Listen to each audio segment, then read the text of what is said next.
Welcome. Today we are looking at public enterprises. This is a key topic in your commerce exams for SS2. Pay close attention. Let us begin. First, let me explain the meaning of public enterprises.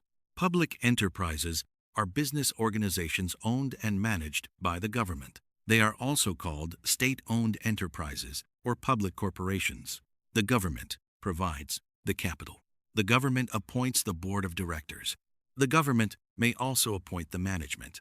Public enterprises are established to provide essential services to the public. They are not primarily motivated by profit. Their main goal is to serve the public interest. Examples of public enterprises in Nigeria include the Nigerian Railway Corporation, the Nigerian Ports Authority, the Power Holding Company of Nigeria, the Nigerian Telecommunications Limited, and the Nigerian Broadcasting Corporation.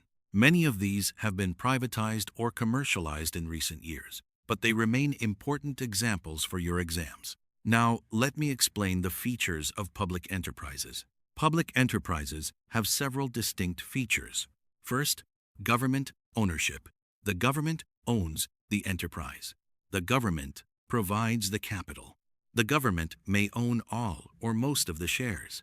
Second, government management. The government appoints the board of directors. The board may include government officials, experts, and representatives of the public. The government may also appoint the chief executive. Third, public accountability. Public enterprises are accountable to the government and to the public. They must submit annual reports. They may be audited by the Auditor General. Fourth, statutory creation. Public enterprises are created by an act of Parliament or a decree. The law defines their powers, functions, and structure. Fifth, legal entity. Public enterprises have separate legal existence. They can sue and be sued in their own name. They can own property in their own name. Sixth, service motive. The primary goal is to provide services to the public. Profit is secondary. Public enterprises may operate at a loss. The government may subsidize them.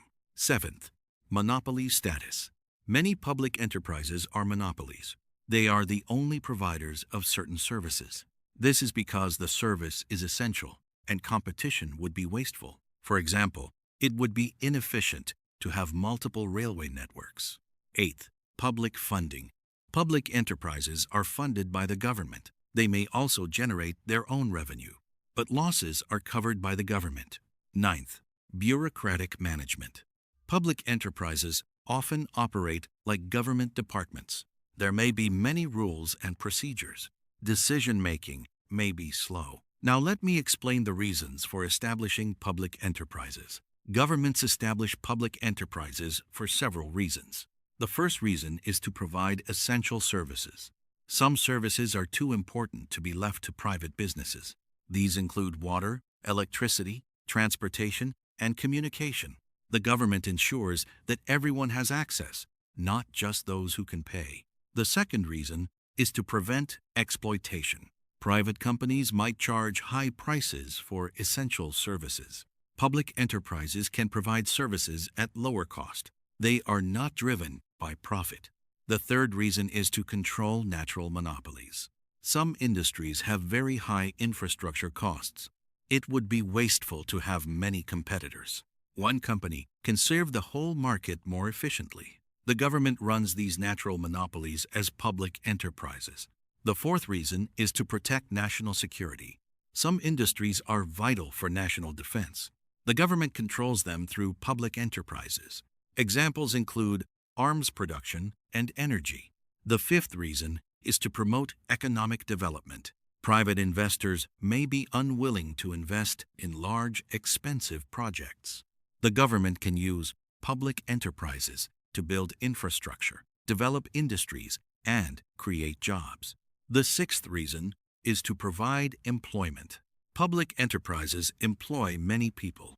They help to reduce unemployment. The seventh reason is to implement government policy. Public enterprises can be used to achieve social and economic goals. For example, they can locate industries in underdeveloped areas. They can promote local content. The eighth reason is to control strategic industries. The government may want to control industries like oil, gas, and mining. These industries are important for revenue and national security. Now let me explain the structure of public enterprises. Public enterprises have a formal structure. The minister is responsible for the enterprise to the parliament. The minister appoints the board of directors. The board sets policy. The board appoints the management. The management runs the day-to-day operations. The general manager or managing director is the head of management. The corporation also has a chief accountant and other departmental heads. The board of directors is the governing body. It is responsible for the overall direction of the enterprise. It approves budgets, sets policies, and appoints senior management. The board is supposed to be independent. It should not interfere in day-to-day management. The management implements the policies set by the board. It hires staff, manages operations, and delivers services. The staff are employees of the enterprise. They are not civil servants. They are hired under different conditions. Now let me explain the advantages of public enterprises. Public enterprises have several advantages. First, provision of essential services. Public enterprises provide services that private businesses may not provide. These include services to remote areas. Private companies may not find it profitable to serve these areas. Second, prevention of exploitation. Public enterprises charge fair prices. They do not take advantage of consumers. Third, economies of scale. Public enterprises can operate on a large scale. This reduces costs. Fourth, continuity. Public enterprises are not affected by the death or retirement of owners. They continue forever. Fifth, access to capital. The government can provide capital. Public enterprises can also borrow at lower interest rates because the government guarantees the loans. Sixth, employment creation. Public enterprises employ many people. They provide jobs in areas where private employment may be scarce. Seventh, control of strategic industries. The government can control industries that are important for national security. Eighth, implementation of government policy. Public enterprises can be used to achieve social and economic goals. They can promote regional development. Ninth, avoidance of waste. Public enterprises do not compete with each other. There is no duplication of services. 10th, stability. Public enterprises are less affected by economic cycles. The government can subsidize them during difficult times. 11th, public accountability. Public enterprises are accountable to the public through the government. Their accounts are audited. 12th, protection of consumers. Public enterprises are regulated. They cannot charge excessive prices. Now, let me explain the disadvantages of public enterprises. Public enterprises also have several disadvantages. First, inefficiency. Public enterprises are often less efficient than private businesses. There is no profit motive. There is less incentive to reduce costs. Second, political interference. Government officials may interfere in the management.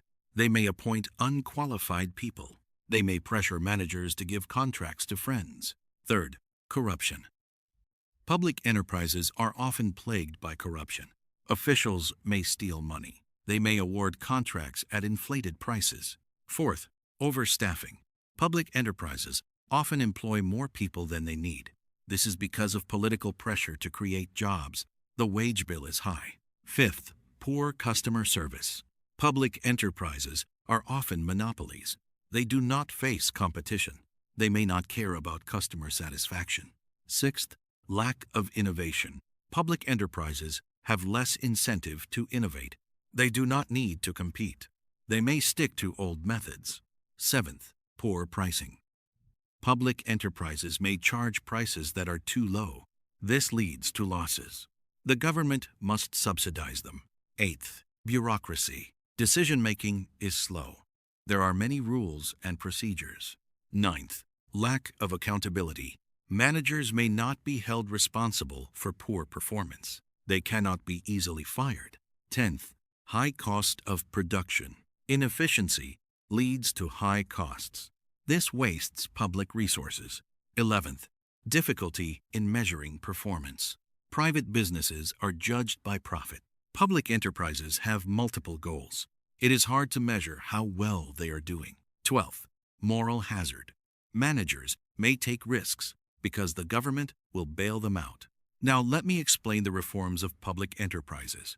Many countries have reformed their public enterprises. The main reforms are commercialization, privatization, and deregulation. Commercialization means making public enterprises operate like businesses. They are expected to cover their costs and make a profit. They are given more autonomy. They can set prices. They can make management decisions without political interference. Commercialized enterprises are still owned by the government, but they are expected to be self-sufficient. Examples in Nigeria include the Nigerian Ports Authority and the Nigerian Railway Corporation. They have been commercialized. They are expected to generate their own revenue. Privatization means transferring ownership of public enterprises to the private sector. The government sells its shares to private investors. The enterprise becomes a private company. Privatization has several benefits. It improves efficiency. Private companies have profit incentives to reduce costs and improve quality. It reduces government spending. The government no longer has to subsidize the enterprise. It raises revenue. The government gets money from the sale of shares. It promotes competition. Private companies compete for customers. This leads to better service and lower prices. It reduces corruption. Private companies are less corrupt than public enterprises. Examples in Nigeria include the privatization of Nitel. The telecommunications sector is now dominated by private companies like MTN, Glo, and Airtel. Deregulation means removing government controls from an industry. The government stops telling businesses what to do. It allows market forces to determine prices, production, and entry. Deregulation is often combined with privatization. The government removes regulations and then privatizes the industry. Deregulation promotes competition. New businesses can enter the market. This leads to lower prices and better quality. It reduces government interference. Businesses can make their own decisions. It encourages innovation. Businesses can try new methods. It reduces bureaucracy. There are fewer rules to follow. Examples in Nigeria include the deregulation of the telecommunications industry and the downstream oil sector. A common exam question asks you to define public enterprises and state the reasons for establishing them. Here is a sample answer. Public enterprises are business organizations owned and managed by the government. The reasons for establishing them include providing essential services, preventing exploitation, controlling natural monopolies, protecting national security, promoting economic development, providing employment, implementing government policy, and controlling strategic industries. Public enterprises serve the public interest rather than private profit. Another exam question asks you to discuss the advantages and disadvantages of public enterprises. Here is your answer. The advantages include provision of essential services, prevention of exploitation, economies of scale, continuity, access to capital, employment creation, control of strategic industries, implementation of government policy, avoidance of waste, stability, public accountability, and protection of consumers. The disadvantages include inefficiency, political interference, corruption, overstaffing, poor customer service, lack of innovation, poor pricing, bureaucracy, lack of accountability, high cost of production, difficulty in measuring performance, and moral hazard. Another exam question asks you to explain the reforms of public enterprises. Here is your answer. The main reforms are commercialization, privatization, and deregulation. Commercialization makes public enterprises operate like businesses. They must cover costs and make a profit. Privatization transfers ownership to the private sector. Deregulation removes government controls from an industry. These reforms aim to improve efficiency, reduce government spending, promote competition, and reduce corruption. Nigeria has implemented these reforms in telecommunications, ports, railways, and other sectors. Let me give you a quick summary. Public enterprises are government-owned and managed businesses. They are established to provide essential services and promote economic development.